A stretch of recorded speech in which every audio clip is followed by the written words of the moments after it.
Canada's Prime Minister Stephen Harper was re-elected this week as his Conservative Party won its second minority government. Harper called an early election after accusing the Canadian Parliament of being dysfunctional. Observers called it a calculated political move meant to take advantage of his lead in the polls with the aim to secure a majority for his party. The Real News spoke to author and journalist Murray Dobbin. We've wasted $250 million.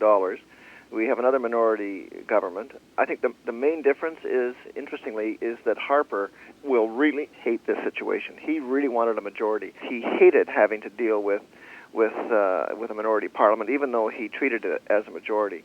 And he won't get away with that this time. The other parties will not simply give him a free ride on everything he wants. I think the Liberals will be forced to vote against bills like the youth crime bill and call Harper's bluff. We'll have a very different Parliament. Harper said yesterday he's going to, cooperate with the other parties. That's just not going to happen. There's real pressure on Dion personally to try and figure out a way to force Harper's hand and have a vote of confidence, defeat Harper, and then form a government with support from the other, from the NDP and the Bloc.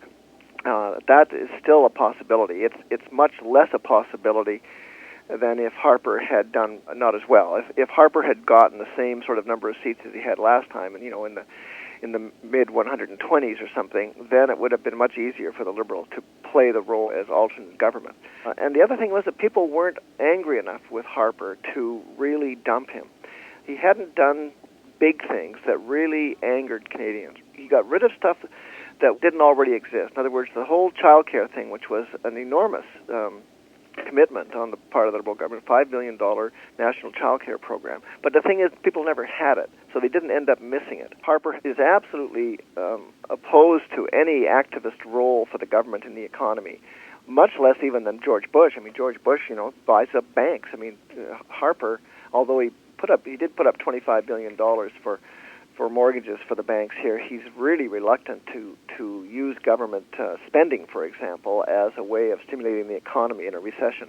And, of course, the other thing he's done is that he's given these enormous tax cuts, $60 billion in tax cuts, which completely ties his hands. We'll be in a deficit position by December or January, unless he goes back on his tax cuts. I mean, this is what Layton was trying to push, stop these tax cuts. Now, he could do that, but he's very reluctant to. He's not the kind of guy who changes his ideology.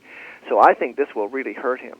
We'll go into a recession. He won't go into deficit. He'll start cutting things, and that will bring about his defeat, because those are money bills. He'll start to make fiscal decisions in the House of Commons, and those will be confidence matters, and that's where the confrontation might end up happening.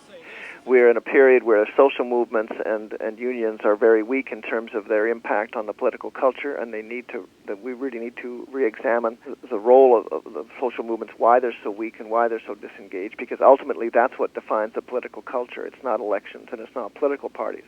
But the second factor is, I think that Dion was a huge factor. Unfortunately, people just could not bring themselves to vote for this man. And lastly, Stephen Harper managed to frame himself as this sort of stern father figure. And even though he almost blew it by saying, it's a buying opportunity when he was interviewed by Mansbridge, he also comes across as this stern father who you can trust in tough times. It makes no sense in terms of his actual policies, but it does make sense in terms of his image, and I think it was the image that won out, whereas Dion just looked completely inept. The future of Canada has been in trouble for 20 years, ever since the Free Trade Agreement. And with Harper back in a minority government, he will be pushing the whole deep integration agenda into the U.S. We've been dismantling the sort of social democratic state that we established, in the first 30 years after the Second World War, ever since free trade, and that agenda is still being implemented.